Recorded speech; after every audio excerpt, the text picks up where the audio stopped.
अगर आप दिल्ली में रहते हैं तो इस वक्त आपकी ज़िंदगी काफ़ी मुश्किल में होगी। खबरें हम सब लोग सुनते रहते हैं, लेकिन आज हमने सोचा इस बात पे चर्चा की जानी चाहिए कि दिल्ली के लोगों या उसके आसपास के एनसीआर के लोगों की लाइफ कितनी डिफ़िकल्ट है इस वक्त।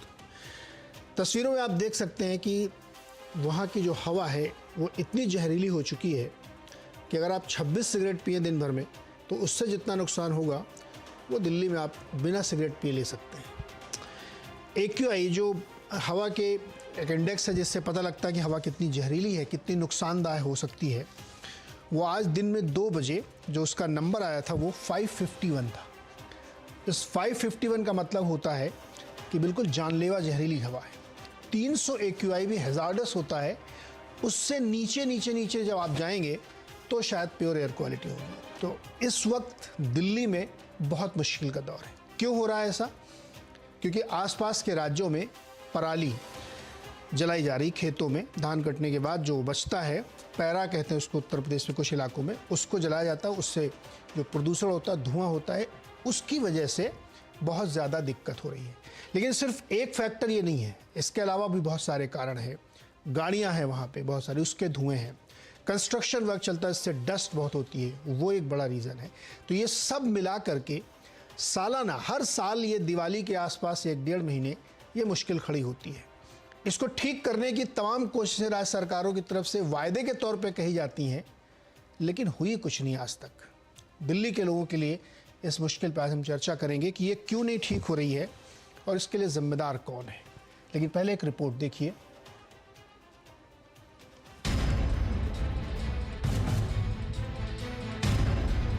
इससे आँख में जलन हो रही है और एक खांसी लेने से खांसी बहुत बढ़ रही है। आँख में जलन हो रही है, खांसी हो रही है और सांस लेने में दिक्कत हो रही है।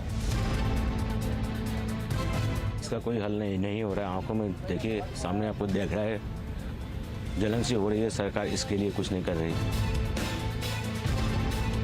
पॉल्यूशन की वजह से आंखों में जलन, इसकी वजह से सांस लेने में तो दिक्कत आएगी। क्या बच्चे, क्या जवान और क्या बूढ़े, दिल्ली में हर कोई प्रदूषण की गिरफ्त में आ गया है। हवा में प्रदूषण का जहर धीरे धीरे सांसों में घुल रहा है। हालात ये हैं कि लोगों को आंखों में जलन और सांस लेने में दिक्कत हो रही है। लोगों को घर के अंदर रहने की सलाह दी जा रही है। पूरी दिल्ली में GRAP यानी ग्रेडेड रिस्पॉन्स एक्शन प्लान का तीसरा चरण लागू कर दिया गया है। चौथा चरण लागू करने पर विचार चल रहा है। प्रदूषण को कम करने के लिए जगह जगह पानी का छिड़काव किया जा रहा है, लेकिन दिल्ली का AQI यानी एयर क्वालिटी इंडेक्स 400 के पार यानी खतरनाक स्तर पर बना हुआ है। दिल्ली के मुख्यमंत्री अरविंद केजरीवाल बढ़ते प्रदूषण के लिए केंद्र सरकार को जिम्मेदार ठहरा रहे हैं। दिल्ली सरकार अपने स्तर पे जो कर सकती है हम कर रहे हैं। हम अपने स्तर के ऊपर एयर डस्ट कंट्रोल करने की कोशिश कर रहे हैं। हम अपने स्तर के ऊपर छिड़काव कर रहे हैं। हम अपने स्तर के ऊपर कंस्ट्रक्शन रोक रहे हैं। GRAP 1 लागू कर दिया, GRAP 2 लागू कर दिया, GRAP 3 लागू कर दिया। पंजाब सरकार अपने स्तर पे जो कर सकती है कर रही है। केंद्र सरकार से आप लोग भी प्रश्न पूछिए। अगर केंद्र सरकार प्रदूषण कंट्रोल करने में कामयाब नहीं है, इस्तीफा दे दे, हम करके दिखा देंगे। इस बार दिल्ली में दिवाली के पहले से ही प्रदूषण बढ़ने लगा था। बीजेपी पॉल्यूशन कंट्रोल करने में नाकाम रही आम आदमी पार्टी पर लगातार हमले कर रही है। बीजेपी का कहना है कि केजरीवाल सरकार ने दिल्ली को गैस चैम्बर बना दिया है।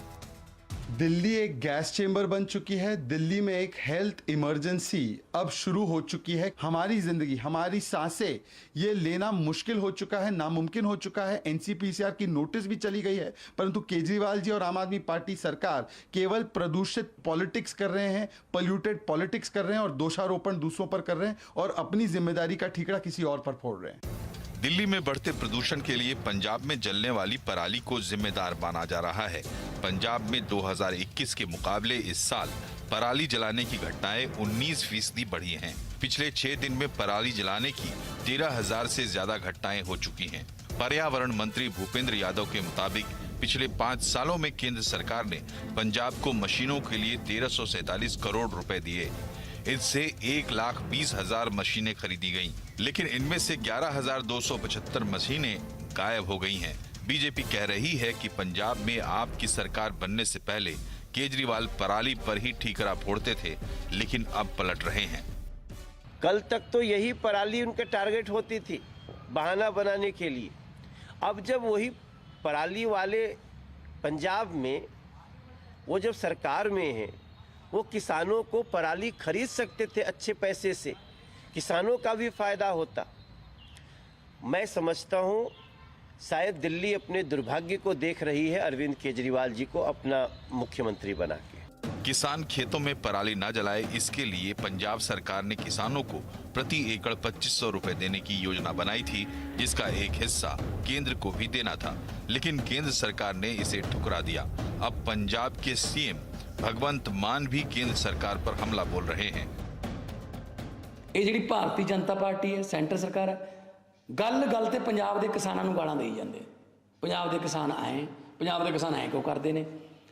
ਤਾਂ ਪੰਜਾਬ ਦੇ ਕਿਸਾਨ ਜਿਹੜੇ ਨੇ ਉਹਨਾਂ ਨੂੰ ਕੋਈ ਹੱਲ ਨਹੀਂ ਦਿੱਤਾ ਜਾ ਰਿਹਾ, ਤਾਂ ਉਹ ਕੀ ਕਰਨ? ਅਸੀਂ ਵੀ ਉਹਨਾਂ ਨਾਲ ਬਹੁਤ ਸਾਰੀਆਂ ਮੀਟਿੰਗਾਂ ਕੀਤੀਆਂ। ਹੱਲ ਜਦੋਂ ਅਸੀਂ ਦੱਸਦੇ ਹਾਂ ਤਾਂ ਸੈਂਟਰ ਸਰਕਾਰ ਉਦੋਂ ਮੁੱਕਰ ਜਾਂਦੀ ਹੈ। आरोप प्रत्यारोपों के साथ प्रदूषण भी लगातार बढ़ रहा है। सवाल ये है कि दिल्ली में बढ़ते प्रदूषण के लिए जिम्मेदार कौन है? दिल्ली में सिर्फ पटाखे और पराली जलने की वजह से ही प्रदूषण बढ़ता है या और भी कारण हैं? केजरीवाल पंजाब में पराली जलने की घटनाओं को लेकर यू टर्न क्यों मार रहे हैं? क्या किसी के पास प्रदूषण को कम करने का कोई सॉल्यूशन है, या ये केंद्र बनाम केजरीवाल सरकार के बीच की लड़ाई है जिसमें आम जनता की सांस अटकी हुई है? तो आपने रिपोर्ट में देखा किस तरीके के विजुअल्स चल रहे हैं और किस तरीके की स्थिति है, और राजनीतिक दल एक दूसरे के ऊपर आरोप प्रत्यारोप कर रहे हैं। पिस कौन रहा है? दिल्ली का आम आदमी, एनसीआर का आम आदमी कह लीजिए।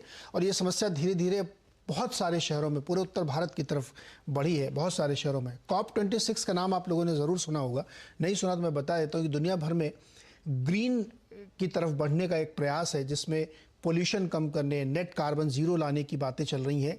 उस दौर में जब ये बैठकें हो रही हैं, हम दिल्ली को दुनिया की सबसे ज़्यादा प्रदूषित हवा वाले शहर के रूप में आज ये चर्चा कर रहे हैं। इसलिए इस बात की चर्चा ज़रूरी होती है कि इसके लिए जिम्मेदार कौन है। हमारे साथ जो मेहमान, उन्हीं से मैं पूछने की कोशिश करता हूँ। आम आदमी पार्टी के प्रवक्ता विकास गोयल हमारे साथ हैं, बीजेपी के प्रवक्ता हरीश खुराना जी हैं, कांग्रेस की ओर से हरिशंकर गुप्ता जी हैं, साथ ही सुप्रीम कोर्ट की वकील ऐश्वर्या मुदगिल और किसान शक्ति संघ के प्रेसिडेंट पुष्पेंद्र सिंह हमारे साथ हैं। बहुत बहुत स्वागत है आप सब लोगों का। विकास गोयल जी, कौन है इसका जिम्मेदार? चुनाव से पहले जब पंजाब में नहीं हुआ, आपने बहुत सारे वीडियो वायरल देखे होंगे जब केजरीवाल जी कहते थे पंजाब इसके लिए जिम्मेदार है, पराली जलाते हैं वहाँ के लोग। इस साल भी सितंबर से अब तक 16,000 घटनाएं हो चुकी हैं, पहले से ज़्यादा। घटने की तो बात छोड़िए आप, क्या अभी भी और कोई जिम्मेदार है? क्यों नहीं रोका आपने वहाँ पराली जलना? देखिए नीरज जी, पहली बात तो मैं आपको ये कहूंगा कि ये जो विषय है ये राजनीति का विषय नहीं है। ये राजनीति से हटकर हम सब मिलकर प्रयास करें और उससे प्रदूषण दूर करें, ये वो विषय है। तो मैं आपको बताऊं कि आज हम दिल्ली की बात कर रहे हैं, लेकिन दिल्ली से ज्यादा प्रदूषण आज एनसीआर में भी है, चाहे वो फरीदाबाद हो, चाहे वो गुड़गांव हो, जहाँ भारतीय जनता पार्टी की सरकार है, चाहे वो नोएडा हो। लेकिन मैं इस राजनीति में नहीं जाऊंगा। अभी आपने पंजाब की बात की, पंजाब सरकार ने प्रपोजल लेके आई थी, भारत सरकार को उन्होंने भेजा कि हम 2500 रुपए एकड़ किसानों को देंगे, इंसेंटिव देंगे जो पराली नहीं जलाएंगे, हम बायोगैस प्लांट लगाएंगे, सेंटर से परमिशन मांगी। दोनों परमिशन सेंट्रल गवर्नमेंट डिनाइड कर दी। एक तो सेंट्रल गवर्नमेंट नेपाल में जाती है, वहां पैकेज दे देती है, कहीं मॉरिशस में जाती है, वहां पैकेज दे देती है, लेकिन अपने ही राज्य में पंजाब में इन्होंने सहायता देने से बिल्कुल मना कर दिया। उसके बावजूद पंजाब सरकार अपने स्तर पर काफी मशीनें जो पराली को ना जलाना पड़े वो बांट रही है। दिल्ली में खासकर 5,000 एकड़ जो एरिया है जहां पर पराली उत्पन्न होती है, वहां पर बायोकंपोजर छिड़का जा रहा है। दिल्ली में 233 स्मोक गन्स लगाई गई है, 200 स्मोक टावर्स लगाए गए हैं, 150 स्मोक गन्स लगाई गई है। तो दिल्ली गवर्नमेंट और पंजाब गवर्नमेंट अपनी तरफ से पूरी कोशिश कर रही है। नतीजा क्या निकला विकास जी? नतीजा बताइए। आपने पढ़ाई तो बहुत की, एग्जाम में फेल हो गए, तो उस पढ़ाई का क्या करें? नहीं, मैं वही बता रहा हूँ। देखिए, जब सर्दी आती है और हवा की गति कम हो जाती है नीरज जी, तो ये आपने देखा होगा अक्टूबर, नवंबर, दिसंबर के जो महीने हैं वहां पर प्रदूषण इसलिए भी बढ़ता है क्योंकि हवा की गति कम हो जाती है। लेकिन दिल्ली सरकार अपनी तरफ से पूरी तरह से क्या कोशिश की? मैं वही तो पूछ रहा हूँ, आपकी कोशिश का नतीजा है कि पंजाब में पराली जलाने की घटनाएं बढ़ गई हैं। 16,000 घटनाएं रिपोर्टेड है अब तक, 19% ज्यादा है, और अभी 45% ही फसल पूरी तरीके से कट पाई है। तो क्या किया आपने, बताइए ना मुझे को आप। नीरज जी भी आपको बता रहा हूँ कि अगर किसी भी राज्य सरकार को केंद्र सरकार का सहयोग नहीं मिलेगा और केंद्र सरकार एक सौतेला व्यवहार, जहां पर विपक्षी पार्टियों की सरकार है, उनके साथ सौतेला व्यवहार, मतलब जब तक भारतवर्ष में आपका राज नहीं होगा तब तक कोई समस्या सुलझेगी नहीं। आप दिल्ली भी यही करके आप 3 बार जीत चुके हैं, नहीं तो फिर क्या मतलब क्या, ये किस तरह की पॉलिटिक्स की आप बातें कर रहे हैं? आप कह रहे हैं मैं पॉलिटिक्स नहीं करना चाहता और बयान पॉलिटिकल दे रहे हैं आप, अपनी गलती दूसरों को बता। फिर आप ये वायदे क्यों करते थे? केजरीवाल जी के 2500 बयान इस समय वायरल हो रहे हैं, चलाऊं क्या, मैं दिखाऊं सब? नहीं नीरज जी, मुझे एक बात बताइए, क्या आज फरीदाबाद में AQI दिल्ली से खराब नहीं है? क्या आज नोएडा के पोल्यूशन दिल्ली से ज्यादा नहीं है? क्या गुड़गांव का पोल्यूशन दिल्ली से ज्यादा नहीं है? आज पूरे NCR में दिल्ली से ज्यादा पोल्यूशन फरीदाबाद में, नोएडा में, गाजियाबाद में, गुड़गांव में है। लेकिन मैं फिर भी आपको बता रहा हूँ कि पंजाब सरकार ने अपनी तरफ से पूरी कोशिश पंजाब सरकार कर रही है, घर घर जा रही है, अपने MLAs के थ्रू, अपने जिला पंचायत के सदस्यों के थ्रू, अधिकारियों के थ्रू किसानों को समझाने की पूरी कोशिश कर रही है। आज दिल्ली सरकार ने PUC सर्टिफिकेट बिल्कुल कंपल्सरी कर दिया है कि PUC सर्टिफिकेट के बिना आपको डीजल पेट्रोल ही नहीं मिलेगा। जो भी हम आज आप तो देखिएगा, आप कहीं राजनीति मत कीजिए, नहीं मैं कर रहा राजनीति, लेकिन आप एक बात है, आज जो एक दिल्ली सरकार का अभियान था कि रेड लाइट ऑन और गाड़ी हो, उसको LG साहब ने उसको परमिशन नहीं दी। बस किस तरह की राजनीति, मैं वही कह रहा हूँ ना कि आप लोग या तो समस्या को समझ नहीं पा रहे हैं, आप एक दूसरे के ऊपर टॉस कर रहे हैं। अभी मैं जा रहा हूँ खुराना जी के पास, उनसे भी यही चर्चा होगी। आप लोग अभी कुछ दिन पहले की बात है, जब पोल्यूशन कम था, दिवाली के आसपास की बात होगी, तो बड़े बड़े विज्ञापन देखा, करके दिखा दिया मैंने, सेलिब्रेट कर रहे थे सब लोग, विज्ञापन दिए जा रहे थे, लोगों को बताया जाए, देखा देखा ये हम वादा कर रहे तो ये हो गया। अब क्या हुआ? नीरज जी देखिए, अब की बार मानसून देर से आया, उसकी वजह से मानसून देर से आया, प्राकृतिक आपदाएं बहुत हैं, भगवान हमारे साथ नहीं है ना, राजनीति है, मोदी जी साथ नहीं दे रहे हैं, सब लोग साथ नहीं दे रहे, केवल आप प्रयास कर रहे हैं। उस प्रयास का मैं क्या करूं सर? दिल्ली के उस आदमी से पूछिए जिसने हम लोगों की इस स्टोरी में अपनी बाइट दी है, मुश्किल में है, आप इतनी मुश्किल में कि आप वर्क फ्रॉम होम की अपील कर रहे हैं और आप बैठ गए लॉजिक दे रहे हैं, ऐसा हो गया वैसा हो गया। नहीं, एक मिनट दीजिएगा।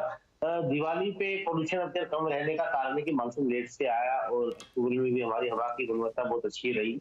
लेकिन मैं जो आपको बता रहा हूँ दिल्ली सरकार का, तो आप ये पिछले 2014 से आज 2022 में 20% से जो ग्रीन एरिया है वो 23.6% हो गया। सर उसका मैं क्या करूं? पूरी दिल्ली में आप जंगल बना दीजिए, लेकिन अगर हर साल ये तमाशा चलेगा तो उसका मैं क्या करूं उस ग्रीनरी का लेकर के, बताइए ना आप मुझे। मैं वही कह रहा हूँ, आप ग्रीनरी करें। आपने एक बहुत अच्छा केमिकल बनाया था जिससे कह रहे थे कि वो जैसे ही आप खेत में डालेंगे वो खाद बन जाएगी, खाद सोना होता है, उससे बहुत अच्छी खेती निकलेगी। क्या हुआ उसका? क्यों नहीं डलवाया वो? पंजाब में क्यों नहीं पटा? दिल्ली में 5000 एकड़ में वो चल रहा है, पंजाब में भी जितना हो सकता है, जितना अरे जितना हो सकता है क्या है? प्रोडक्शन में कोई दिक्कत आ रही थी क्या? केमिकल नहीं मिल रहा था क्या उसका? मैं वही आपको मालूम नहीं था चुनाव जीतने के बाद कि ये समस्या आ सकती है? बिल्कुल बिल्कुल। पंजाब में आम आदमी पार्टी की सरकार मार्च में बनी और उसके बाद से सारी चीजें दिल्ली में आप देखिए, हमने ग्रैब फ्री लागू कर दिया, सारी जो भी निर्माण कार्य है, विध्वंस कार्य है, सब पे रोक लगा दी, हर तरीके से। तो फाइनली फिर जिम्मेदार कौन है इसके लिए? फाइनली जिम्मेदार कौन है? देखिए नीरज जी, इसमें कुछ प्राकृतिक दिक्कत भी है कि इन महीनों में हवा का स्तर बिल्कुल कम हो जाता है, हवा की आप कुछ नहीं कर सकते, आपके हाथ में कुछ नहीं है, नेचर अपने आप तय करे। अरे आप ही कह रहे हैं, मैं पूछ रहा हूँ जिम्मेदार कौन, तो आप कह रहे हैं प्राकृतिक स्थिति ऐसी है। नहीं, मैंने कहा कि कुछ प्राकृतिक स्थिति है और कुछ सिर्फ और सिर्फ जो केंद्रीय सरकार वो कुछ क्या, खुल के बताइए ना, वो कुछ बीजेपी है क्या? है ना? रुकिए, अब रुकिए ना, रुक जाइए, बस रुक जाइए, जवाब मिल गया। खुराना जी, आप लोग जिम्मेदार है दिल्ली के प्रदूषण के, क्यों नहीं मदद करें? क्यों नहीं पैसे दे रहे हैं? आप भी वो केमिकल छिड़कवाइए। दिल्ली की जनता को आप दोनों लोग मिलकर क्या करना चाहते हैं? नीरज भाई, गैस चैम्बर बना के रख दिया आप लोगों ने दिल्ली को। नीरज भाई, जब हम आपसे बात कर रहे हैं जी, इस वक्त दिल्ली का AQI लेवल 758 है। गैस चैम्बर क्या, ये गैस चैम्बर से भी आगे निकल चुका है। कितने सालों की हमारी एज कम हो चुकी है कुछ नहीं पता, लेकिन सवाल ये है कि उसके बावजूद अभी आम आदमी पार्टी के मित्र कह रहे थे कि हम राजनीति नहीं करना चाहते और तमाम बातें इन्होंने कर ली। मैं उस पर नहीं जाना चाहता। सवाल इस चीज़ का कि आपने अभी 2 सवाल पूछे कि केंद्र ने क्या किया। अभी आपकी मैं रिपोर्ट देख रहा था, 5 साल में 1347 करोड़ रुपए दिए हैं कि पंजाब की सरकार को। क्या किया उसका पैसे का, ये जवाब दे दीजिए। 11,000 मशीनें कहाँ गायब हो गई, ये जवाब दे दीजिए। और उसके बाद कहते हैं हमने कुछ नहीं किया। मैं उस पर भी आ रहा हूँ।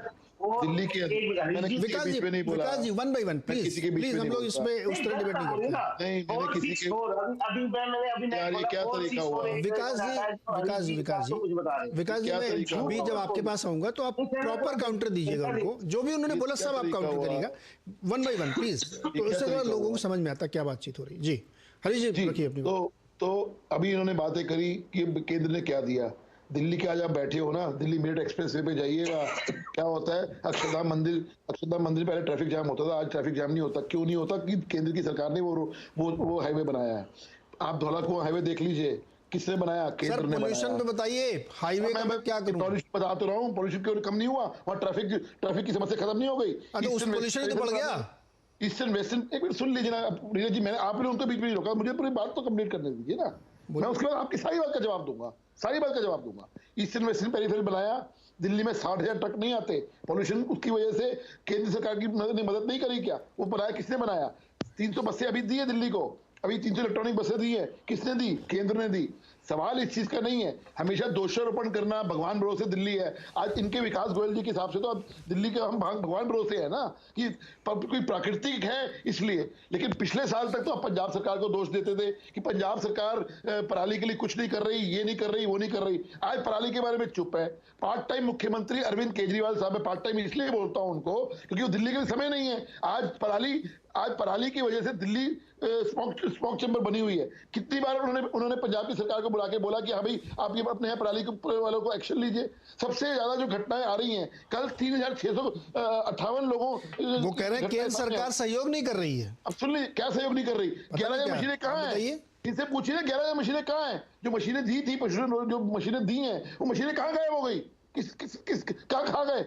मैं तो आरोप लगा रहा हूँ, खा गए ये लोग। तो पूछते हैं इनसे, विकास जी कहाँ है 11,000 मशीनें? क्या किया उनका आपने? बेच मारी उन्होंने मशीनें। बताइए रुकिए, पूछता भी 11,000 मशीनें कहाँ है, उनका क्या किया आपने? बताइए। नीरज जी, जो भी मशीनें केंद्र सरकार ने दी वो सभी किसानों को बांटी गई है। उसके अलावा पंजाब सरकार की तरफ से भी मशीनें बांटी गई है।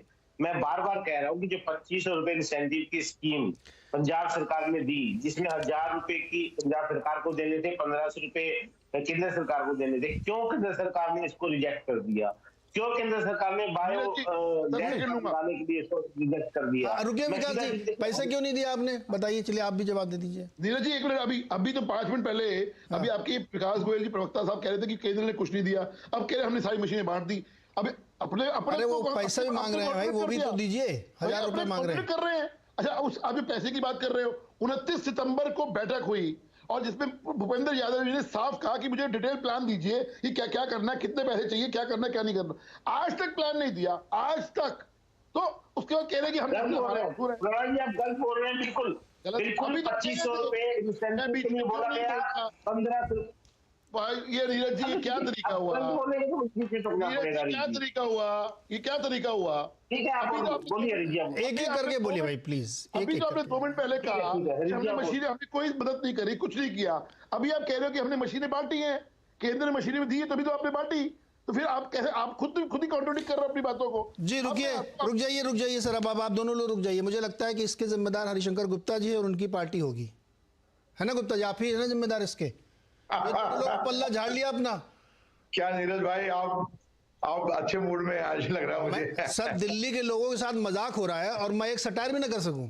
दिल्ली के लोगों ने अपनी लाइफ मजाक बना लिया है ये लोगों के चक्कर में। तो अब जिम्मेदार आप हैं, आप भी तो वहां सरकार चला चुके हैं। नहीं, देखिए नीरज भाई, बात ये है कि दिल्ली वालों को दिल्ली का मुख्यमंत्री चाहिए। दिल्ली वालों को देश का मुख्यमंत्री नहीं चाहिए। पार्ट टाइम मुख्यमंत्री, जो आदमी महीने के 25 दिन दिल्ली से बाहर रहता हो और देश की राजनीति कर रहा हो, महत्वाकांक्षा किसी की भी हो सकती है, उसमें किसी को इतराज नहीं है। वो पूरा महीना बाहर रहे, 25 दिन भी क्यों बाहर रहते हैं। लेकिन जो जिम्मेदारी है कर्तव्य से विमुख ना हो अपने, आज जो हालत दिल्ली की हो गई है, दिल्ली का मुख्यमंत्री है तो सोते जागते खाते पीते दिल्ली का ही ख्याल रखना होगा। सबसे बड़ी बात ये है, आज वो आके आज 1-2 घंटे के लिए दिल्ली आए थे और उन्होंने आके स्टेटमेंट दे दिया। एक हफ्ता पहले 2 घंटे के लिए दिल्ली आए थे तो गाजीपुर लैंडफिल साइड पे चले गए थे। आज 2 घंटे के लिए दिल्ली आए, दिल्ली आके बयान दे दिया कि साहब केंद्र इसके लिए मदद करे। भाई आपके प्रयास क्या हैं? आपने तो कोई प्रयास नहीं किया 8 साल के अंदर। दिल्ली की हालत ये है, जहां से पराली जल रही है वहां का एक ही उपाय तो इतना ज्यादा नहीं है। आज अगर हम पूरे हिंदुस्तान के अंदर डिफरेंट स्टेट्स को देखें, पुडुचेरी का 17 है, चेन्नई का 40 है, बॉम्बे का 100 है, हैदराबाद का 44 है, तो ये भी तो मेट्रो शहर है, यहाँ भी तो चलता है। सबसे बड़ी बात ये है नीरज भाई, जिस पे हम लोग ध्यान नहीं दे रहे हैं और कोई भी ध्यान नहीं दे रहा है, एक्सपर्ट्स का कहना यह है कि 50% से ज्यादा दिल्ली में जो पोल्यूशन है वो व्हीकुलर पोल्यूशन है, वाहन का पोल्यूशन है, जो 12 महीने रहता है, 24 घंटा रहता है। पराली का जो जलना है वो तो साल के 3 महीना या 4 महीना पराली का जलना होता है, जिसको ये कंट्रोल नहीं कर पा रहे। इन्होंने केमिकल बना दिया, आपने बिल्कुल ठीक कहा, इन्होंने केमिकल बना दिया। बड़े बड़े विज्ञापन फुल पेज के अखबार के अंदर आ गए, टेलीविजन के ऊपर चल रहा, क्योंकि विज्ञापन की सरकार उसी पे चलती है, वही उनका कंटेंट वही है और कोई इसके अलावा कुछ नहीं। वो केमिकल ही गायब हो गया। स्मोक टावर लगाए थे, कनॉट प्लेस पे लगाया था, वो लगाया था, वहां लोग परेशान हो गए कि 24 घंटे में से 20 घंटे वो खराब रहता है, काम नहीं करता। तो सवाल ये है कि आपकी नीयत और नीति में फर्क कितना है? आप दिल्ली को बनाना क्या चाहते हैं? दिल्ली वाले इससे मुक्ति चाहते हैं। दिल्ली का आदमी चर्चा कर रहा है इस बात की कि फैसला गलत है, केजरीवाल चुन ले कि दिल्ली का मुख्यमंत्री रहना है या देश का मुख्यमंत्री रहना। तो दिल्ली वालों को देश के मुख्यमंत्री की जरूरत नहीं है। दिल्ली में टिके और समस्याओं पर फोकस करें। और दूसरी बात ये है, सबसे बड़ी बात ये है नीरज जी, जब मैं थोड़ा अलग से हटके बात कर रहा हूं, आज रिवायत ये हो गई सब चेहरे पर वोट मिलता है, केजरीवाल के नाम पर वोट मिलता है, चाहे उन्होंने किसी गधे घोड़े को खड़ा कर दिया चुनाव के अंदर, केजरीवाल के नाम पर वोट मिलता है, जीत कर आ जाएंगे। अब वो चेहरा नहीं रह गया, वो चेहरा दागी हो गया है।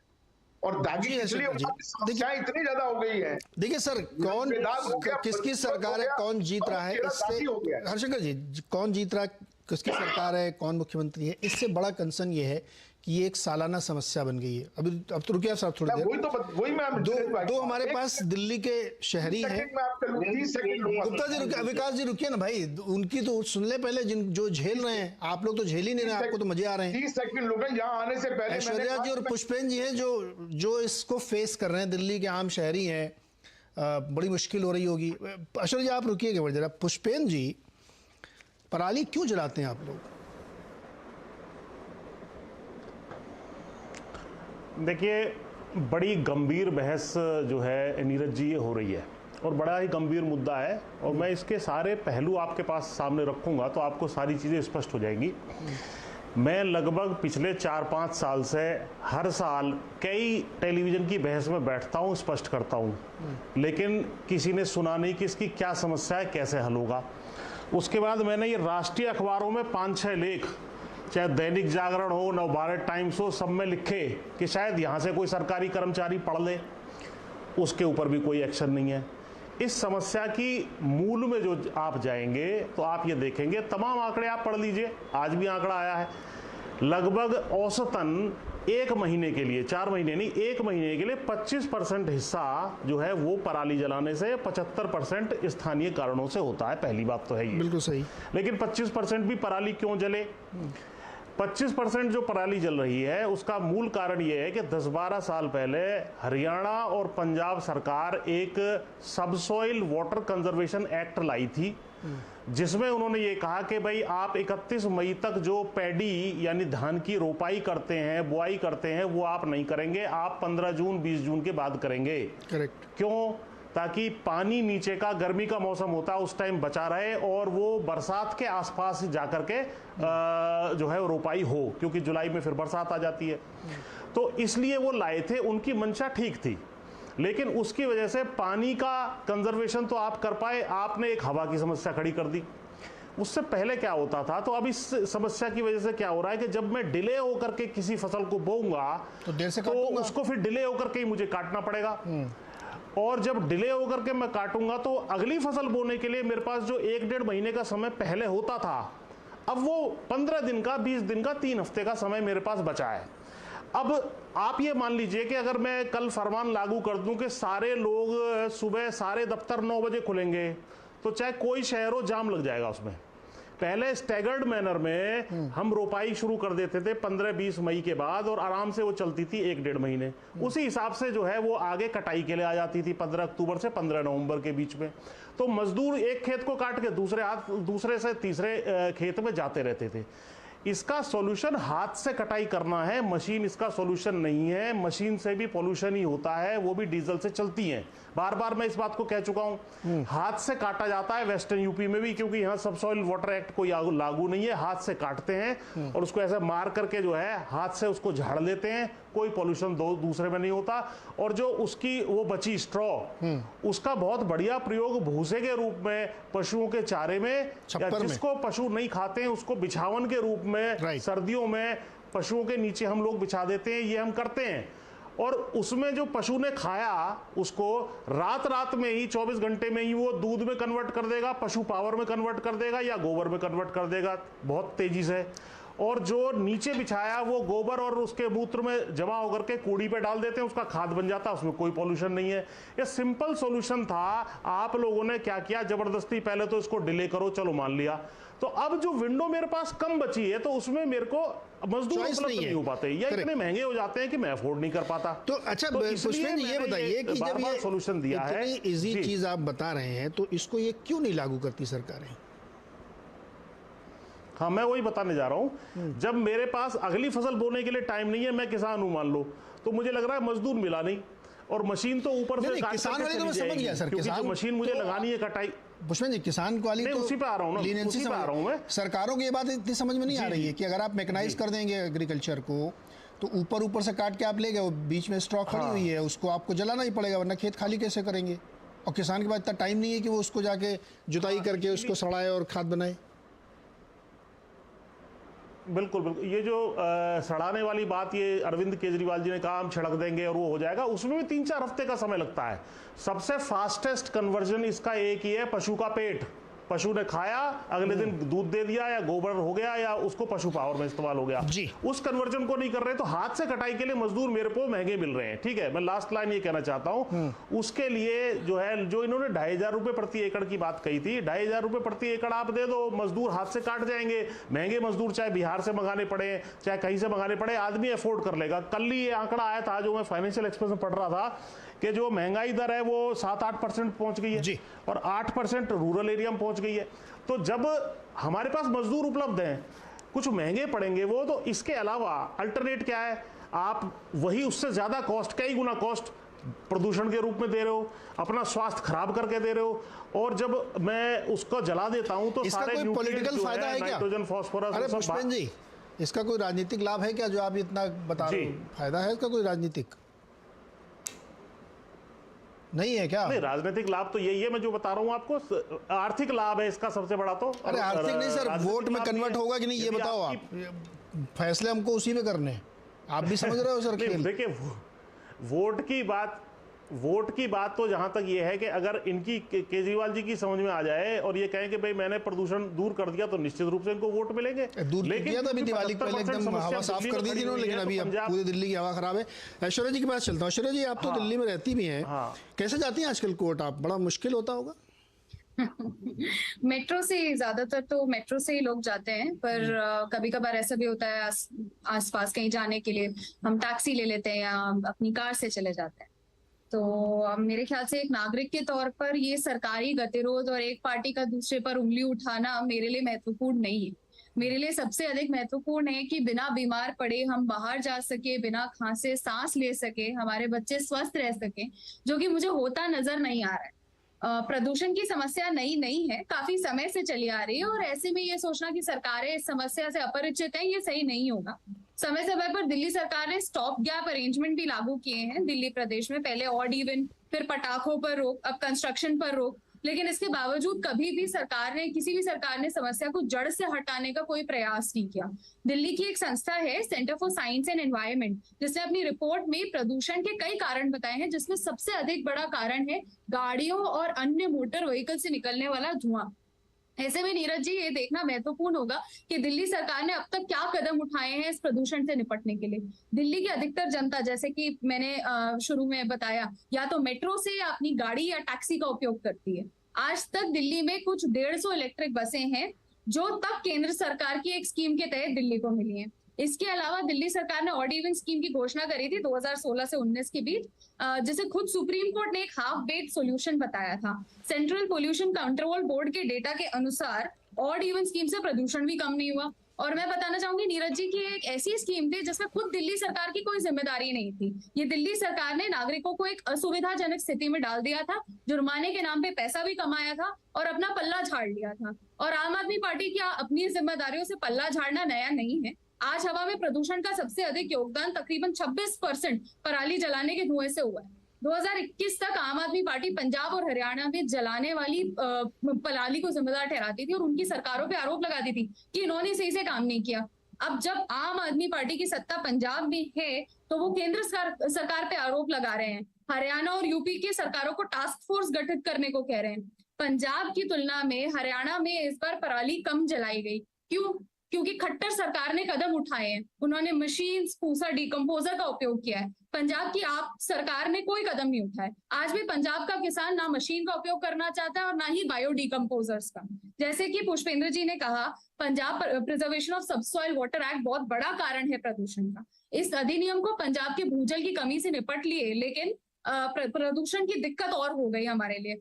किसी भी सरकार ने पंजाब में इससे बदलने की भी नहीं कोशिश करी और ना कोशिश करी है कि किसानों को इंसेंटिवाइज किया जा सके कि वो चावल की पैदावार कम करें। अब मैं बात करूंगी बायो डिकम्पोजर्स की। 2020 में केजरीवाल ने बायो डिकम्पोजर प्रोजेक्ट की घोषणा करी थी। मैं बताना चाहूंगी 2020 से 21 में दिल्ली सरकार ने 68 लाख रुपए डिकम्पोजर के प्रयोग पे और 23 करोड़ रुपए उस बायो डिकम्पोजर के प्रचार पर लगाए।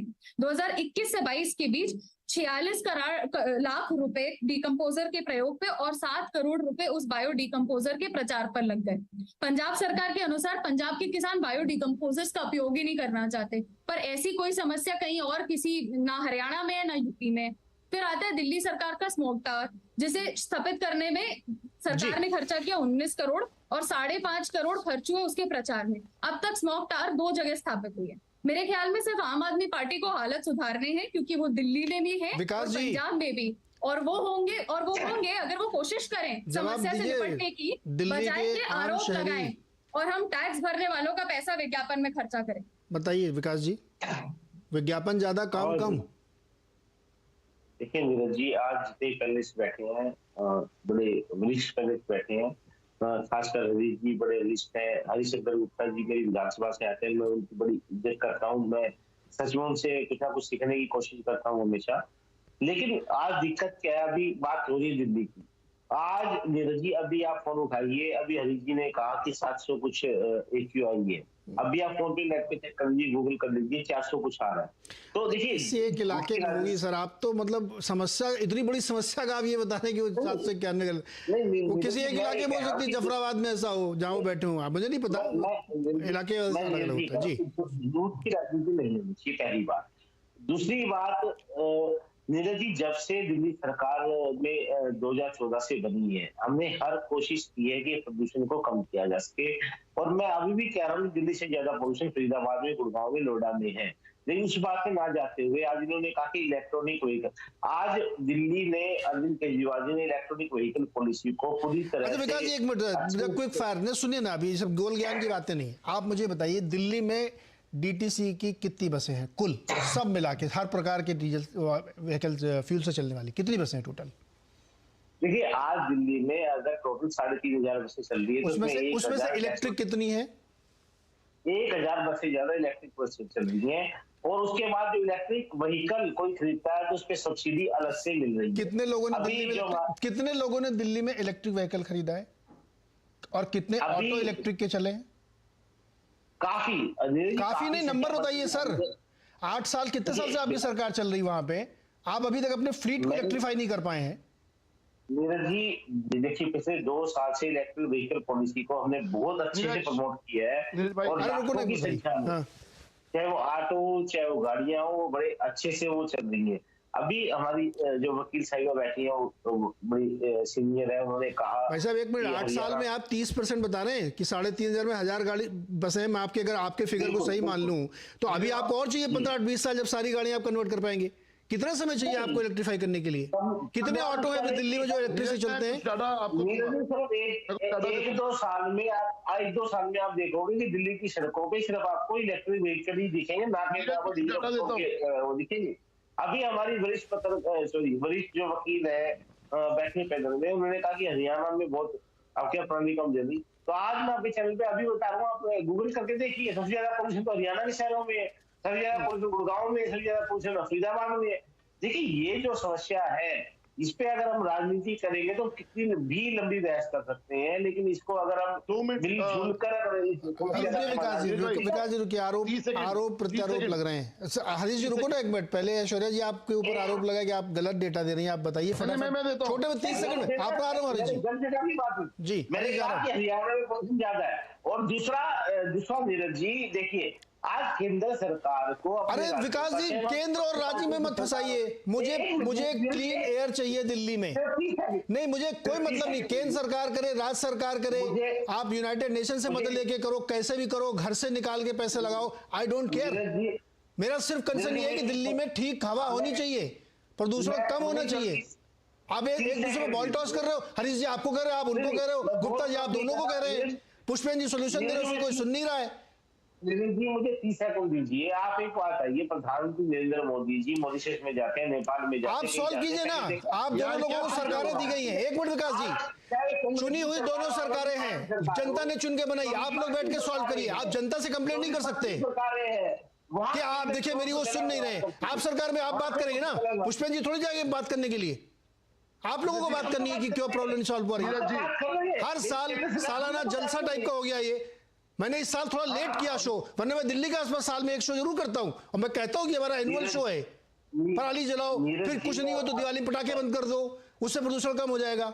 अब क्यों है नहीं जले पटाखे ना, क्यों हुआ प्रदूषण? आप एक बात मैं आप पटाखे की बात कर रहा हूँ। आप एक बात देखिएगा, एनजीटी ने रोक लगी पटाखों पे। आप तेजेंद्र सिंह बग्गा अच्छा छोड़ो ना, फिर आप पॉलिटिक्स खुद कर रहे हो, दूसरे को बता रहे हो। एक मिनट रुकिए, नहीं रुकिए, पुष्पेंद्र जी को उनको लाइए स्क्रीन पे।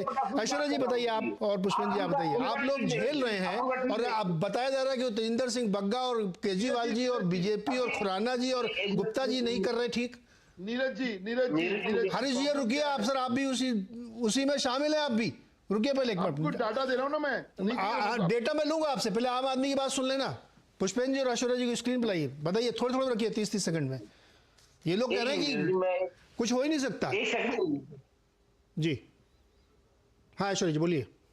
सबसे पहले तो आपके प्रवक्ता ये कह रहे हैं कि हमें राजनीति नहीं खेलनी, पर सबसे पहले वही बीजेपी और अन्य लोगों के नाम लाते हैं, कहते हैं कि एनसीआर में बाकी जगह अलग सरकार है और सबसे ज्यादा प्रदूषण वहां हो रहा है, तो वो ही राजनीति कर रहे हैं। सबसे पहले 2021 तक आप ही राजनीति करते थे सर, जब आप कहते थे सर मैंने विकास जी हम लोग एक दूसरे आप बोल रहे थे, मैंने आपको बोलने दिया, सब अपने अपनी बारी में ओनली वुमन पैनलिस्ट हियर, मेरे को बोलने दीजिए ठीक है। तो जब विकास जी ये बोल रहे थे, पिछले साल तक विकास जी की पार्टी आतिशी जी ये कहती थी कि अरे पंजाब गवर्नमेंट ने ये किया वो किया, पराली जलाने से ये हुआ, और अब आप लोग कह रहे हैं हमें राजनीति नहीं करनी। जब ओनस आप पर जाता है, जब जिम्मेदारी आपकी हो जाती है, आप कहते हो आपको राजनीति नहीं करनी। आपने डेटा भी गलत बताया, 1000 इलेक्ट्रिक व्हीकल्स नहीं चल रहे हैं, 150 व्हीकल चल रहे हैं, 150 व्हीकल है। आपने ऑर्डर दिया है 97 एडिशनल का, जो अगले साल तक फ्लीट में आएंगे। आपका प्लान है 2025 तक 8000 व्हीकल लाने का, इलेक्ट्रिक व्हीकल, ठीक है, और अभी तक सिर्फ 150 व्हीकल है। तो आप पहले तो आप डेटा भी मतलब नेशनल टेलीविजन पे गलत बोल रहे हैं, सिर्फ 150 व्हीकल है इलेक्ट्रिक व्हीकल, ना इंफ्रास्ट्रक्चर ऐसा है इस वक्त कि लोग फ्लाई कर सके। 300 व्हीकल तो एक हफ्ता पहले ही अरविंद जी ने उद्घाटन किया है। वो 150 व्हीकल सेंट्रल गवर्नमेंट के दिए थे सर, गलत बात है, आप फिर झूठ बोल रहे हो नेशनल टेलीविजन पे। वो 150 व्हीकल सेंट्रल गवर्नमेंट ने दिए हैं, 300 व्हीकल अलॉट हुए हैं बाय सेंट्रल गवर्नमेंट, उसमें से 150 अभी तक मिले हैं। आप गलत डेटा दे रहे हो, आप राजनीति नहीं खेलना चाहते, आप बोल रहे हो आप राजनीति खेलते आए हो और अभी भी खेल रहे हो, आप कोई सोल्यूशन नहीं प्रोवाइड कर रहे जी। ऐश्वर्या जी रुकिएगा, पुष्पेंद्र जी सुन रहे हैं सर, हिंदी अंग्रेजी में मिला के सब समझा दिया गया आपको कि दोषी आप लोग हैं, 25% पोल्यूशन आपने फैला दिया है। जी जी जी। और आप जो सोल्यूशन दे रहे हो ना सर, इससे कोई फर्क नहीं पड़ता। मज़ेदार नहीं है, कुछ दूसरा सोल्यूशन बताइए। नहीं, मैंने तो वो सोल्यूशन बताया है जो सस्टेनेबल सोल्यूशन है। 25% का मैं जिम्मेदार मान रहा हूँ अपने आप को, लेकिन उसके लिए आपने सबसॉइल वाटर एक्ट लाया, चलो ठीक है, पानी बचाना भी जरूरी है। उसकी कटाई के लिए 2,500 रुपए एकड़ का लगभग जो खर्चा आता है उसके 3 हिस्से कर दो।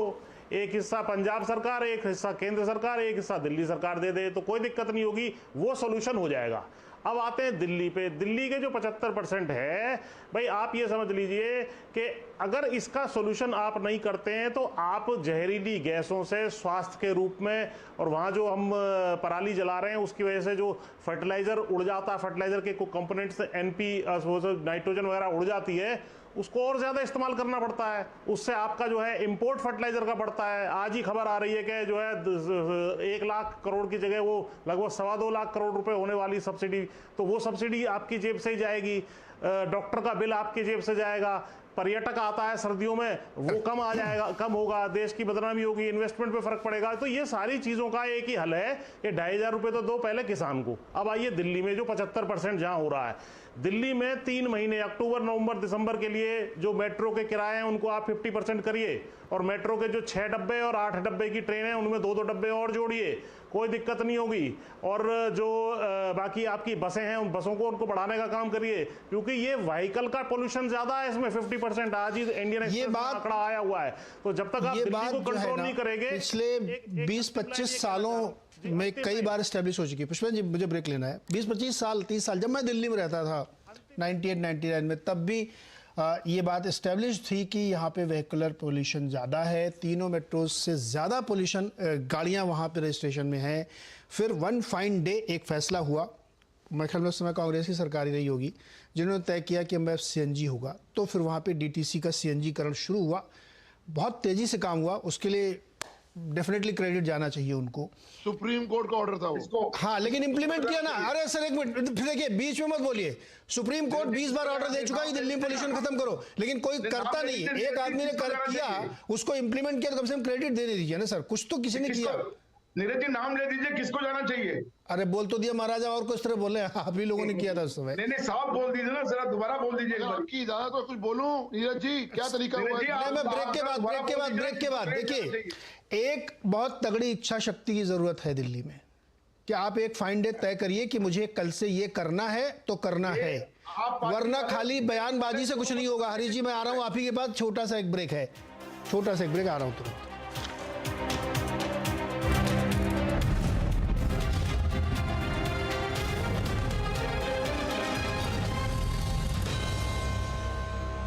Fusion micro finance limited, a company found। Future express में आप सभी का स्वागत है। FNO मार्केट का हर एक्शन 2790 से चलकर 3006 के आसपास, अब इसमें 250 अंकों के आसपास का मूव देख चुके हैं। कॉल ऑप्शन ले या पुट ऑप्शन, 17550 का जो कॉल है वो 85 to 90 के आसपास खरीदारी कर सकते हैं। फिलहाल निफ्टी पे वेट एंड वॉच करना चाहिए। जानिए किन स्टॉक्स में होगी आपकी जबरदस्त कमाई। 3300 के नीचे अर्ली क्लोज अगर आए तो आप शॉर्ट करके यहाँ पर जा सकते हैं। देखिए फ्यूचर एक्सप्रेस। बाजार शुरू होने से पहले कीजिए मुनाफे की तैयारी। जहां से कॉल राइटर्स बाहर निकल रहा है वहां पे बाय कर दीजिए, और जहां पे पुट राइटर कन्विक्शन है वहां पे डिप पे बाय कीजिएगा। जानिए सेंसेक्स और निफ्टी की कैसी होगी चाल। बहुत बढ़िया मूव्स एंजॉय कर रहा है ये स्टॉक। ब्लैक पैटर्न का ब्रेकआउट, बाय 1210 तक की तैयारी। कौन से स्टॉक्स आपको बनाएंगे मालामाल? 590 के ऊपर खरीदेंगे, 580 के स्टॉप लॉस है, 620 के टारगेट के लिए। देखिए मुनाफे की तैयारी।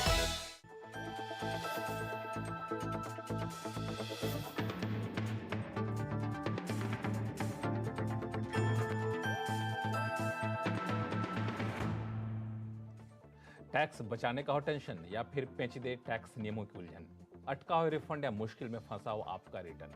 हर मुश्किल सवाल का आसान जवाब है टैक्स गुरु, जहां आप न सिर्फ अपना टैक्स बचाते हैं बल्कि हम टैक्स की उलझनों को सुलझाने के गुर भी आपको सिखाते हैं। नमस्कार, मैं हूं लक्ष्मण राय, और आज आपके सवालों का जवाब देने के लिए हमारे साथ हैं जाने माने टैक्स एक्सपर्ट शरद कोहली साहब। सर, आपका स्वागत है CNBC आवाज में। हमने देखा है कि विदेश में रहने वाले भारतीय अपने घर पे परिवार को, माता पिता को पैसे भेजते रहे, लेकिन इन दिनों विदेश में पैसा भेजने का चलन बढ़ता जा रहा है।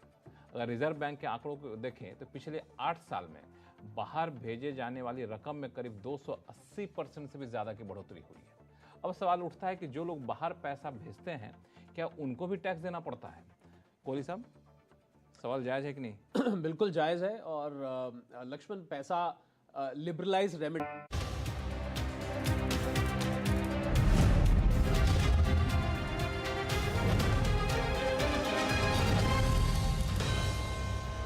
स्वागत है एक बार फिर से आपका। और आज चर्चा हो रही है दिल्ली की जहरीली हवा ख़राब है जो वहाँ पे बहुत मुश्किल का दौर है। हम लोग तो मुंबई में रहते हैं सुबह से, लेकिन जब खबरें देखते हैं तो हिल जाते हैं एकदम, क्योंकि मैं वहाँ रह चुका हूँ और इतनी मुश्किल से लोग वहाँ के अपने जीवन में समय काट रहे हैं। हरीश जी और गुप्ता जी को लाइए स्क्रीन पर, जिनसे बातचीत होगी। हरीश जी, आप कुछ डेटा देने वाले थे, बताइए सर क्या डेटा। धन्यवाद आपका नीरज जी, आप आए हमारे पास। देखिए, 2-3 बातें इन्होंने अभी करी कि 1000 बसें आ गई और ये हो गया और वो हो गया। बिल्कुल ठीक कहा ऐश्वर्या जी के 150 बसें आई हैं, वो भी केंद्र सरकार की मदद से। अभी 2-3 बातें बहुत हो रही थी पराली के घोल के बारे में। बिल्कुल ठीक डाटा दिया ऐश्वर्या जी ने। 2 साल मेरी आरटीआई, खुद की आरटीआई थी जो भी ऐश्वर्या जी बता रही थी। 2 साल में 3,59,000 रुपये खर्चा करते हो घोल के ऊपर, 65 लाख रुपए खर्च कर देते हो उसकी डिस्ट्रीब्यूशन के ऊपर। डिस्ट्रीब्यूशन में भी क्या सर, 26 लाख रुपए किराया ट्रैक्टर का, कभी सुना है आपने? कभी सुना है आपने? और 22 लाख रुपए किराया टेंट का लगाने का किराया, और 23 करोड़ रुपया आप विज्ञापन पे खर्च करते हैं। तो सवाल तो हम पूछेंगे, अगर आप 23 करोड़ रुपए खर्च करेंगे 3 लाख के घोल के ऊपर, तो सवाल पूछे जाएंगे। अच्छा, घोल इतना ही अच्छा है तो पंजाब में क्यों नहीं डाल रहे, क्यों नहीं दे रहे इस बार पंजाब में घोल? क्यों नहीं हुआ? आप दे देते ना कि आइए भगवान मान जी, मैंने दिल्ली में इसका इस्तेमाल कर लिया, सफल हो गया, आप मेरे से घोल फ्री में ले जाइए, चलिए ये भी हो जाता। अब इन्होंने बात की स्मोक टावर की, 25 करोड़ रुपए का स्मोक टावर लगाया, 7.5 करोड़ रुपए एडवर्टीजमेंट में खर्च कर दिए, 60 लाख रुपए हर महीने मेंटेनेंस हो रहा है, चल नहीं रहा। ये रियलिटी चेक मैंने परसों कर चुका हूं मैं। अब इंपॉर्टेंट बात, दिल्ली के अंदर एक विजनरी मुख्यमंत्री चाहिए। आप इमेजिन करिए, अभी बात हो रही थी दिल्ली मेट्रो की, भारतीय जनता पार्टी की केंद्र जब सरकार थी दिल्ली के अंदर, उसको मेट्रो लेके आई, उसको आगे बढ़ाने का काम केंद्र कांग्रेस ने किया। सोचिए अगर आज दिल्ली के अंदर मेट्रो ना होती तो दिल्ली की व्यवस्था क्या होती, सोचिए। उसके बाद शीला दीक्षित जी ने फ्लाईओवर का जाल बिछाया। सोचिए अगर उस वक्त मुख्यमंत्री शीला दीक्षित ने फ्लाईओवर ना बिछाए होते, आज दिल्ली का क्या हाल होता? आप सोच सकते हैं। हम दिल्ली रहने लायक रहती, दिल्ली वैसे रहने लायक नहीं थी, लेकिन जो अगर ये सब मेट्रो ना आई होती और शीला दीक्षित ने फ्लाईओवर ना बनाए होते तो आज दिल्ली का हाल क्या होता? इसलिए मैं बोलता हूं, आने वाले 20 साल के बाद दिल्ली कैसी होगी, क्या इस मुख्यमंत्री को कभी विजन है? क्या नहीं है। सिर्फ और सिर्फ विज्ञापनबाजी और आरोप प्रत्यारोप, यही इस सरकार का एजेंडा है। गुप्ता जी, आप तो बहुत खुश होंगे, देखिए बीजेपी वाले भी आपकी तारीफ कर रहे हैं। नहीं, ये फैक्ट है, नहीं ये फैक्ट है। देखिए, मैंने भी इसीलिए कहा था जो सच है वो बोलना चाहिए। मुझे ध्यान है, मैं उस समय वहाँ पढ़ाई करता था, अपने करियर की शुरुआत ही की थी 98 में। तो सीएनजी को लागू करने के लिए एक बहुत सख्त फैसला लिया गया और उसके बाद वहाँ पे हुआ भी वो। ऐसे सख्त फैसलों की जरूरत है। जी बोलिए गुप्ता जी। नीरज जी, मैं इसमें ये कहना चाहूंगा, देखिए अल्टीमेटली तमाम बातों के बाद ये प्रूव हो रहा है कि गवर्नेंस जो है वो सक्षम हाथों में होनी चाहिए। उसके लिए एक मुश्त फोकस होना चाहिए। उसके लिए जैसे मैंने पहले कहा था और बाद में सभी लोगों ने उस बात को कहा है कि दिल्ली का वाहन का जो पोल्यूशन है पराली के पोल्यूशन से ज्यादा पोल्यूशन, एक बात। दूसरी बात यह है कि गवर्नेंस बढ़िया होगी तभी ठोस कदम उठाए जाएंगे। शीला दीक्षित की सरकार ने, कांग्रेस की सरकार ने दिल्ली के अंदर मेट्रो चालू की। आज मेट्रो के अंदर 50 लाख आदमी रोज सफर करता है लगभग। ऐश्वर्या ने भी बताया अभी कि वो खुद भी मेट्रो के अंदर जाती है। सीएनजी बसें लागू की और लोगों को प्रेरित किया कि सीएनजी वाहन चलाएं दिल्ली के अंदर। ये ठोस कदम होता है जो तत्काल समस्या से लड़ने के लिए उठाए जाते हैं। इसके लिए फोकस चाहिए आपको। मैं हरीश खुराना भाई का धन्यवाद करता हूं कि उन्होंने कम से कम इस सच को स्वीकार तो किया, और नीरज भाई आपने भी स्वीकार की कि कांग्रेस की सरकार ने दिल्ली के अंदर 15 साल के अंदर हर पहलू से दिल्ली को संवारने की कोशिश की। और ये बात तो सही है, हर समस्या का विकल्प तो सिर्फ एक ही नजर आता है आज देश में भी और दिल्ली के अंदर भी। कांग्रेस आएगी और देश और दिल्ली बचाएगी। तो ये तो बड़ी साफ बात, हरिशंकर जी मेट्रो का बड़ी साफ बात है, दे दो, ये साफ बात है बड़ी। क्योंकि जो चेहरे थे, हरिशंकर जी, नीरज भाई, हरिशंकर जी थोड़ा नीरज जी जो चेहरे थे, दे दो। जो नीरज जी जो खुराना सरकार को भी दे दो ना, हरिशंकर जी। नीरज जी जो मेट्रो लाने में खुराना साहब का योगदान था। नहीं, खुराना साहब का काम करने का तरीका बहुत बढ़िया तरीका था। तो खुराना साहब सबसे तालमेल करके चलते थे, सबको सलाह करके काम करते थे, समझे। हमारे उस समय केंद्र में सरकार थी, दिल्ली में खुराना साहब की सरकार थी। और तो नीरज भाई मैं आपसे ये कह रहा हूं। जी सर, अभी म्यूचुअल एडमिरेशन हो गया, मैंने भी उसमें पार्टिसिपेट कर दिया, लेकिन मूल सवाल पे वापस मैं आता हूँ। बहुत गंभीर सवाल है गुप्ता जी, विकास जी, आप सब लोगों के लिए। क्या, जैसे मैं पुष्पेंद्र जी की तरफ जाऊंगा कि, और अशोक जी आपके पास जा रहा हूं मैं, इस प्रॉब्लम के कोर को समझते हैं क्या आप लोग? इतनी बड़ी, सर रुकिए ना एक मिनट विकास जी, सर समस्या, अच्छा आप बताओ प्रॉब्लम क्या, बताओ आप। व्हीकल प्रॉब्लम है क्या, पराली प्रॉब्लम है क्या, आप बताइए क्या प्रॉब्लम है, दिल्ली पोल्यूशन क्यों होता है? नीरज जी प्रॉब्लम पराली भी है, प्रॉब्लम व्हीकल भी है, लेकिन मैं जवाब यहाँ पे देना चाहूंगा हरीश खुराना जी का और हरिशंकर गुप्ता जी का, दोनों वरिष्ठ नेता है, और इस बात में कोई दो राय नहीं है कि मदनलाल खुराना जी ने दिल्ली के लिए बहुत अच्छा काम किया। और मेट्रो की जो प्रॉब्लम क्या बताइए ना सर, प्रॉब्लम पता तो सोल्यूशन क्या है ये बताइए आप लोग प्रॉब्लम नहीं, उसके डेरिवेटिव्स पे चर्चा कर रहे हैं कि गाड़ियां ज्यादा हैं, पराली जलती है, कंस्ट्रक्शन होता है, सब जगह पूरे देश में होता है, लेकिन वहां नहीं होता पोल्यूशन। कभी सोच के देखिए, मैं वहां पे आपको ले जाने की कोशिश कर रहा हूं कि ऐसा क्यों हो रहा है। मैं निरंजी बात पे आ रहा हूँ, लेकिन पहले एक बार जो राजनीतिक जो बयानबाजी इसका जवाब दो। हरिशंकर गुप्ता जी बोले वो वरिष्ठ नेता है, मैं उनका बहुत सम्मान करता हूँ। मुझे राजनीतिक बयान, सर विकास जी प्लीज, मुझे राजनीतिक बयान में कोई इंटरेस्ट नहीं है। प्रॉब्लम सॉल्व नहीं हो रही, आप राजनीतिक स्कोर सेटल कर रहे हैं एक दूसरे के साथ। बताता हूँ मैं, एक मिनट दीजिए तो सही, एक मिनट दीजिए। तो उन्होंने कहा पार्ट टाइम मुख्यमंत्री। देखिए, पार्ट टाइम मुख्यमंत्री अरविंद केजरीवाल जी 8 साल से मुख्यमंत्री, दिल्ली में 3 बार उनको भारी बहुमत से दिल्ली की जनता ने जिताया। आज अगर बात विकास जी, हर्षिकार जी, सभी लोग रुक जाइए, मुझे वापस जाने दीजिए अपने मेहमानों के पास, जो मैं इस पे करना चाहता हूँ।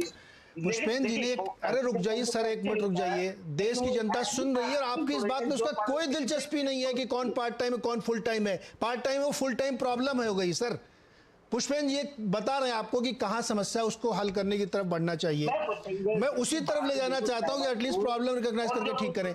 आप लोगों को क्या ये अंदाजा, अरे रुक जाइए विकास जी, किसानों को मिलना चाहिए, क्या ये जो समस्या है, आप लोगों को कभी इस बारे में ऐसा लगा कि दिल्ली का जो ज्योग्राफी है वो लैंडलॉक सिटी है, उसका अपना कोई क्लाइमेट नहीं है, आसपास के क्लाइमेट से वो इम्पैक्टेड होता है, ठीक है ना। हिमाचल में बर्फ़ गिरेगी तो ठंडी हो जाती है दिल्ली में, राजस्थान में लू चलेगी तो यहाँ गर्मी हो जाती है। इसको कभी स्टडी करते हैं आप लोग? पंजाब में हवा चली तो पराली का धुआं इधर आ गया। आप उस ज्योग्राफी की स्टडी करिए, उसके बाद आपको सोल्यूशन मिलेगा। वो करते नहीं आप लोग, एक दूसरे पे बयान लगा रहे। ऐश्वर्या जी और पुष्पेंद्र जी, हमने आप लोगों ने सुना, समझ एकदम एक एक कमेटी इनके चाहिए। ऐश्वर्या जी पहले आप, फिर पुष्पेंद्र जी आप, छोटा छोटा रखिएगा प्लीज। हाँ सर, मैं हरिशंकर जी की बहुत इज्जत करती हूँ, पर मैं ये बोलना चाहूंगी कि कांग्रेस ने जो भी दिल्ली में किया सो किया। 2021 तक, 2022 तक कांग्रेस की सरकार थी पंजाब में, जिसने कुछ पराली के अगेंस्ट नहीं किया ना। दे फेल टू टैकल इट। उनका कोई योगदान नहीं रहा कि पराली जलाने में या स्थिति को संभालने में कोई बेहतरी हो। पहली चीज तो ये, चाहे आपने दिल्ली में कुछ भी किया हो, आपने पंजाब में कुछ भी नहीं किया। आप 2022 तक थे, आपने ना सबसॉइल एक्ट के लिए कुछ किया, ना पराली बर्निंग के लिए आपने कुछ किया। दूसरी बात, अगर हम वो 2,500 रुपए प्रति एकड़ दे भी दें, दिल्ली सरकार और पंजाब सरकार सेम है। यहाँ पर बसेस गायब हो रही है, सॉरी मशीन्स गायब हो रही है। जो मशीन केंद्र सरकार दे रही है वो मशीन गायब हो रही है। हम कितना ट्रस्ट कर सकते हैं इन लोगों को डिस्ट्रीब्यूशन के साथ?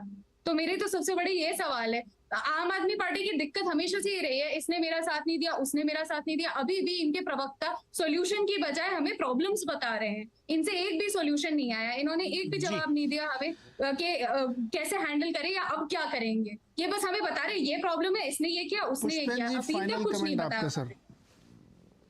अगले साल हम लोग, अच्छा ये पुष्पेंद्र जी आप बताएं, अगले साल हम अभी से आपकी बुकिंग डालने के अगले साल हम लोग फिर एक शो करेंगे इस पे दिवाली के आसपास, है ना?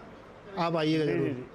नहीं, एक शो आपको जो है ईयर एंड पे भी करना पड़ेगा। हाँ। कल एक बहुत बढ़िया आंकड़ा टाइम्स ऑफ इंडिया के फ्रंट पेज पे छपा है। हाँ। जिसमें पिछले साल के दिसंबर 20-21 से लेके और जनवरी 1-2 के आंकड़े बताएं, जिसमें ये सीवियर कैटेगरी पे पहुंच गया था पोल्यूशन। 10 दिन में से 8 दिन, उस टाइम कोई पराली नहीं जलती है। पराली लास्ट जो है 30 नवंबर तक खत्म हो जाएगी, तो मैंने पराली माइनस कर दी।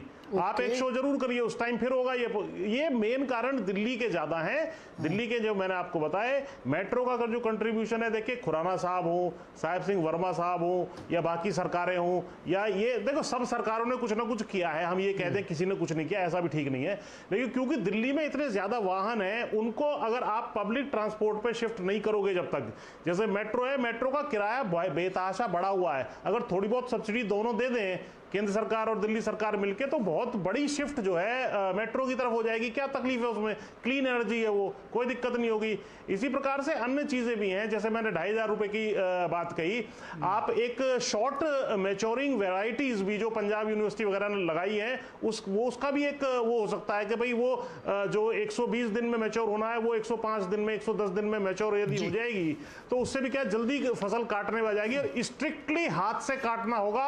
मनरेगा मजदूरों को भी इसमें लगाया जा सकता है, उसमें भी कोई दिक्कत नहीं होगी। जी देखिए, पुष्पेंद्र जी ने बात रखी है और सबने रखी। आज की तारीख में जब हम बातचीत कर रहे हैं, आप ये सोचिए कि वर्ल्ड की बड़ी न्यूज़ वायर एजेंसी लिख रही है कि दिल्ली इस वक्त दुनिया का सबसे ज़्यादा प्रदूषित शहर है आज की तारीख में हवा के लिहाज से। ये हमारे लिए बहुत गर्व की बात तो है नहीं कि बड़ा खुश हो जाए, ऐसी रिपोर्ट छपी हुई है। हम लोग गरियाते रहते हैं, ये फॉरेन मीडिया हमारे लिए अच्छा नहीं लिखती, काम भी तो करें ना अच्छा लिखने के लिए। दिल्ली की एक समस्या है, उसको कोई सॉल्व करने के लिए ठोस कदम या कोई ऐसा प्लान जिससे वो परमानेंटली सॉल्यूशन उसका निकले, कोशिश नहीं दिखती।